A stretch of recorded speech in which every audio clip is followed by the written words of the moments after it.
What is speedrunning? Across the world, millions of people pick up a controller or sit at their keyboard with one simple goal: to play a game and have fun. But for a unique subculture of gamers, the goal has never been just about fun. It has been about precision, about mastery, about pushing the boundaries of what's possible. This is the world of speedrunning. Speedrunning is the art of completing a video game as fast as humanly possible. Sometimes, players follow the intended path exactly as developers designed it. Other times, they bend the rules, break the mechanics, and tear through walls the developers never thought could be crossed. It's not just about winning the game, it's about destroying it, testing the limits of skill, ingenuity, and endurance. And over the past 4 decades, speedrunning has transformed from a niche hobby shared on obscure message boards into a global movement, complete with massive events, charity marathons, and a thriving online culture. Today, we trace the full story, the birth, rise, and legacy of speedrunning.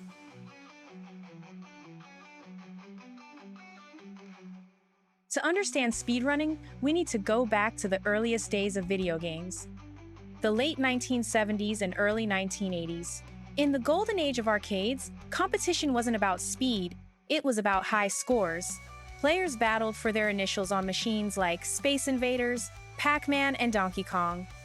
The focus was endurance.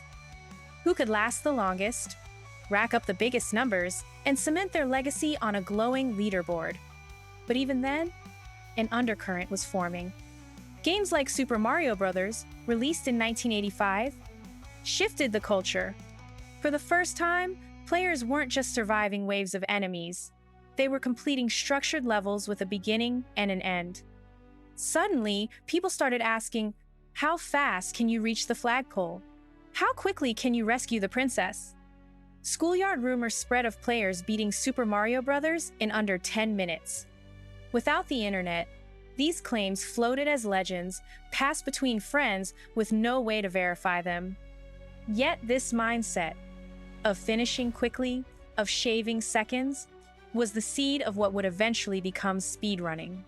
By the late 1980s, magazines like Nintendo Power and television shows like Nick Arcade began to fuel the competitive spirit. Challenges weren't always about scores. Sometimes, they were about completing levels faster than your opponent. The idea was there, waiting for technology and community to bring it to life.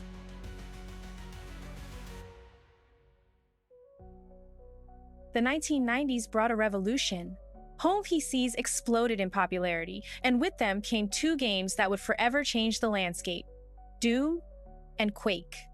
In 1993, id Software's Doom wasn't just a groundbreaking first-person shooter. It was also one of the first games that allowed players to record their gameplay as demo files, tiny recordings that could be shared across floppy disks or the early internet. Suddenly, if you claimed you could beat a level in record time, you could prove it. Players began racing through Doom's corridors, discovering that quick reflexes weren't enough. Strategy mattered, route planning mattered, and soon the community began to catalog the fastest known completions of every level. By 1996, Quake expanded on this idea. A group of enthusiasts launched the project Quake Done Quick, a collaborative run where multiple players recorded the fastest possible playthrough of the entire game. When stitched together, it created a jaw-dropping movie of perfection.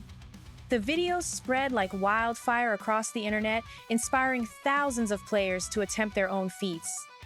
This was the turning point. For the first time, speedrunning wasn't just a curiosity. It was becoming a community.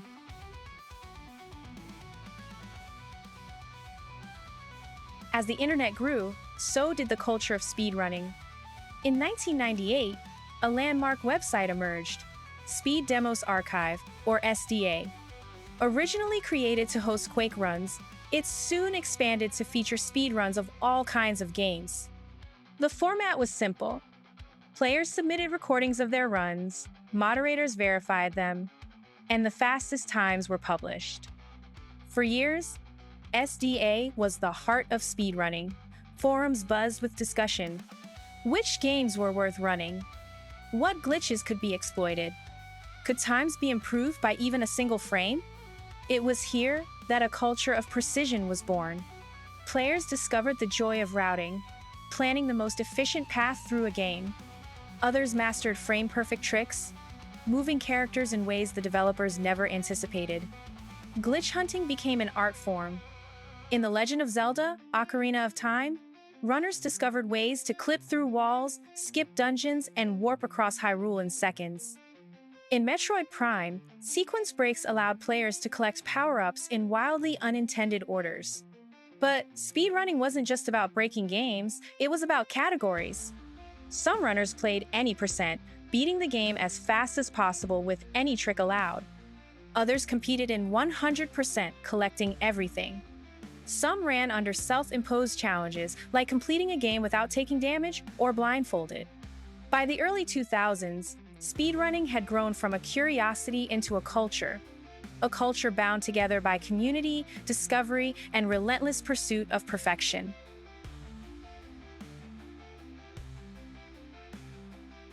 The mid-2000s marked what many call the golden age of speedrunning.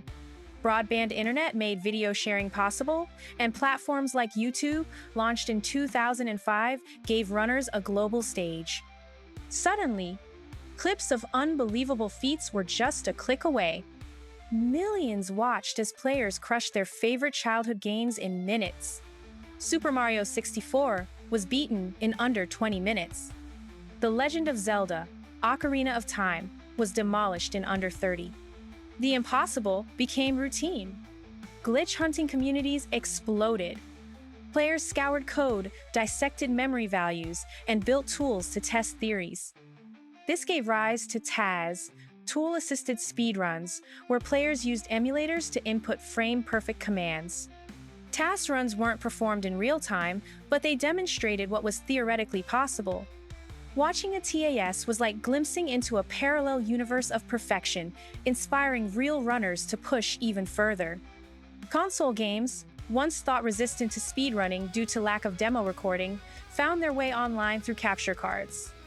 Suddenly, games from the NES to the PlayStation 2 could be showcased to the world. It was a golden era of discovery, where each week seemed to bring a new breakthrough, and the world was starting to notice.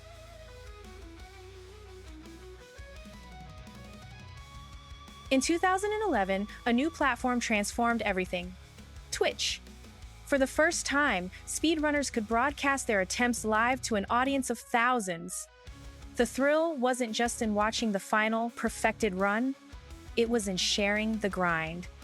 The resets, the heartbreaks, the moments when everything finally came together. Twitch made speedrunning a spectacle. Runs weren't just technical feats anymore, they were entertainment. Runners developed personalities, shared inside jokes, and built communities around their channels. Some became celebrities in their own right, known not just for their skill, but for their charisma and persistence. YouTube compilations of world record runs went viral, exposing millions to the art of speedrunning. It was no longer an underground hobby, it was mainstream gaming culture.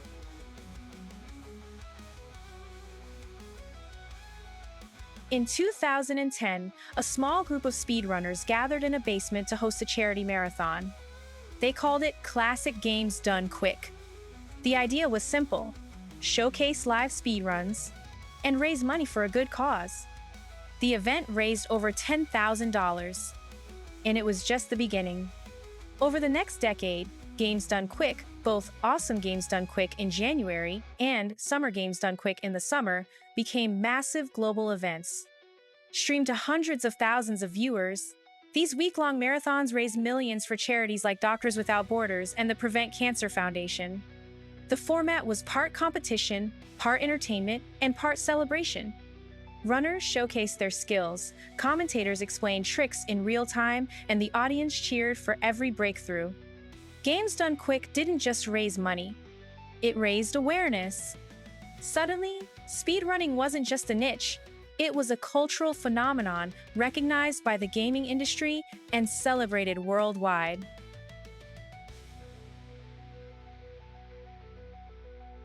By the mid-2010s, speedrunning had reached new heights.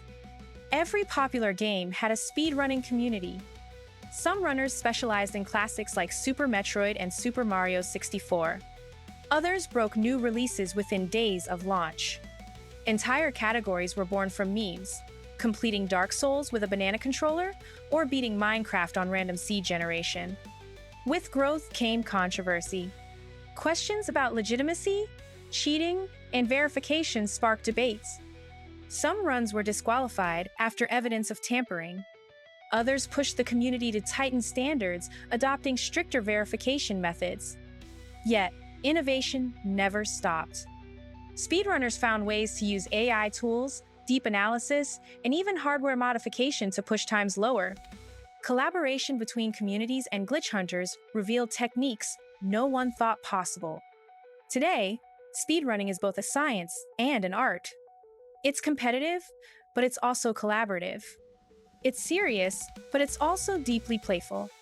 It thrives because, at its heart, speedrunning is about exploration, finding out what lies beyond the intended limits of play.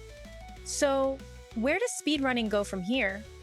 With each new console generation, games grow more complex, yet the drive to complete them faster never fades. The future may hold new tools for analysis, even AI-assisted routing. Events like Games Done Quick will continue to inspire, proving that games can change the world for the better. And as streaming grows, so too will the personalities who carry speedrunning to wider audiences. Perhaps the most exciting future lies in the unknown. New games, new glitches, and new communities will form. Somewhere, right now, a player is discovering a trick that will redefine what we thought was possible. And soon, the world will watch in awe. From arcade high scores to Quake demos, from obscure forums to global charity marathons, speedrunning has come a long way. What began as a curiosity is now a cultural movement, uniting players across the globe in a shared pursuit: the joy of going fast. At its heart, speedrunning is about more than just finishing quickly. It's about creativity, persistence, and community. It's about asking, what if? And daring to try.